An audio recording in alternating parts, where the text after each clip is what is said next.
Please subscribe to our channel, Pacific Front Untold, and be sure to leave a comment after watching a video.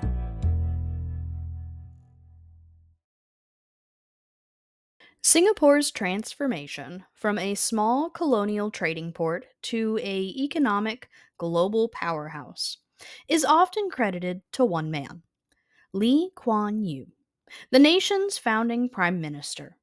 But behind the statesman was a young man who survived one of Singapore's darkest chapters, the Japanese occupation and the Sook Ching Massacre.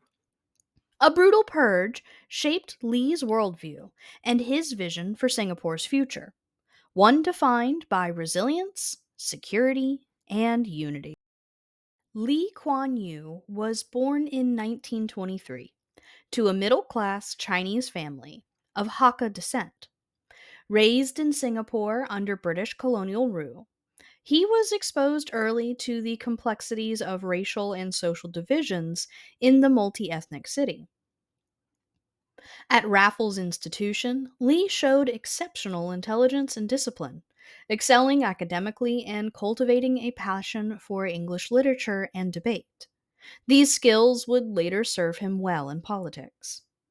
But Singapore in the 1930s was also a place of great tension, economic hardship and racial divides simmering beneath the surface. The clouds of war were gathering in East Asia, and few could foresee the cataclysm that awaited. In February 1942, the British surrendered Singapore to the Japanese Imperial Army, marking the start of a harsh occupation. The Japanese promised a, quote, new order, but quickly imposed brutal control. Food shortages, forced labor, and surveillance became daily realities. Fear permeated the streets. Among the most horrific acts was that of the Sook Ching Massacre, a Japanese military which sought to eliminate anyone deemed a threat, particularly focusing on the Chinese community whom they suspected of supporting resistant movements. Between February and March of 1942, thousands of Chinese men were rounded up in systematic sweeps. They were interrogated, tortured, and many executed without trial, often in remote locations such as the beaches or even the jungles. Exact numbers remain uncertain, but historians modernly estimate that between 25,000 and 50,000 people died during this massacre. Lee Kuan Yew was among the few who survived this dark period. At 18, he was arrested during the sweeps, but he managed to avoid execution through a combination of luck, quick thinking, and help from others. He later recounted the trauma of the occupation, the constant fear that he felt, the loss of friends and family, and the experience of witnessing atrocities that left deep scars. Living through the occupation exposed Lee to the fragility of peace and the devastating consequences of weakness.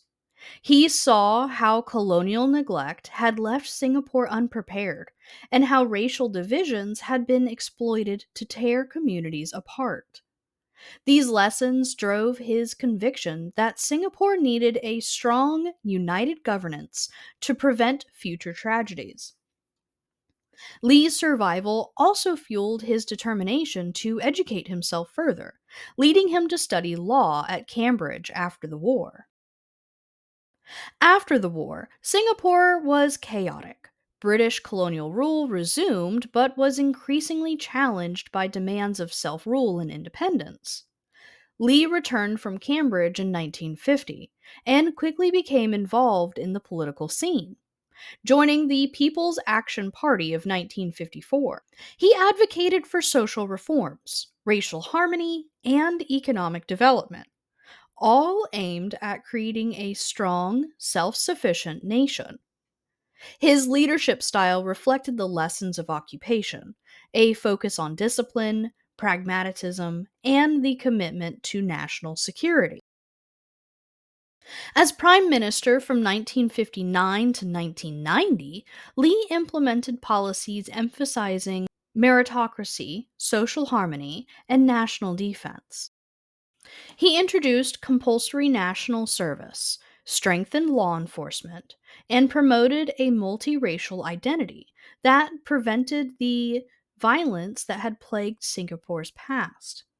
His government invested heavily in housing, education, and including economic infrastructure, vital pillars of stability and growth. Lee often cited his wartime experiences as his motivation. He understood that without strong governance and unity, Singapore could again become vulnerable to external threat. Lee Kuan Yew's legacy is inseparable from his survival story. He transformed trauma into determination, guiding Singapore to independence in 1965 and leading its rapid modernization. Today, Singapore's prosperity and security are testaments to his vision. The memory of Sook Ching remains a solemn reminder of the past horrors and why leaders like Lee prioritize peace and security above all. Lee Kuan Yew's journey from a scared teenager during a massacre to a towering statesman teaches us that history is not just in the past, it shapes our present and our future. Remembering difficult histories like Sook Ching ensures that nations like Singapore never repeat the mistakes of the past. For more information on the Sook Ching Massacre or Lee Kuan Yew, please visit pacificatrocities.org.